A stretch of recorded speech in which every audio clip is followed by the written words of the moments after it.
Hi hello friends, welcome to ATM cinema. మన ఇద్దరి ప్రేమ కథ మూవీ రివ్యూ.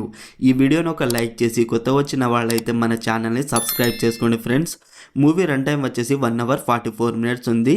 ఇది ఒక లో బడ్జెట్ మూవీ. ఈ మూవీని ఫ్యామిలీతో చూడవచ్చా అంటే మూవీ స్టార్టింగ్లో కిస్ సీన్స్ అండ్ చిన్నపాటి రొమాన్స్ ఉంటుంది. అవి స్కిప్ చేస్తే ఫ్యామిలీతో చూడవచ్చు.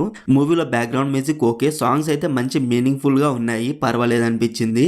మూవీలో ఒక మంచి మెసేజ్ కూడా ఉంది. తప్పు చేసే వాళ్ళ ఎంబడే మనము వెళితే ఆ తప్పులో మనము ఇరుక్కుంటామని. ఈ మూవీని పేపర్ పై రాసేటప్పుడు బాగానే ఉన్నా స్క్రీన్ పైన మాత్రం చాలా వరకు వర్క్ అవ్వలేదు.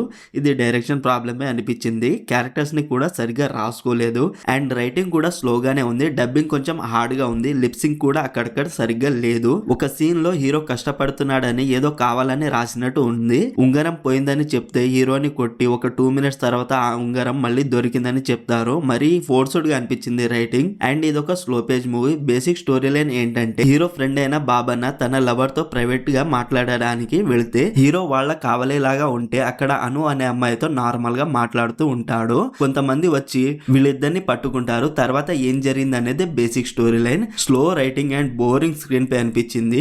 మూవీ స్టార్టింగ్ ఓకే, తర్వాత స్లోగానే ఉంది. ఒక టైంలో ఓకే పర్వాలేదు అనిపించిన తర్వాత మాత్రం బోరింగ్ అండ్ లాగ్ గా అనిపించింది. ఒక 30 నిమిషాల్లో చెప్పాలనుకున్న స్టోరీని 1 hour 44 minutes చెప్పినట్టు ఉంటుంది. ఓవరాల్ ఈ మూవీ నాకైతే నచ్చలేదు ఫ్రెండ్స్. లాగ్ అండ్ బోరింగ్ గా ఉంది. మరి మీరు ఈ మూవీని చూసుంటే మీకు ఎలా అనిపించిందో కామెంట్ చేయండి ఫ్రెండ్స్. స్ట్రీమింగ్ ఆన్ ఆహా. మరిన్ని మూవీ రివ్యూల కోసం మన ఛానల్ని సబ్స్క్రైబ్ చేసి బెల్ ఐకాన్ ఆన్లో పెట్టుకోండి. Thank you.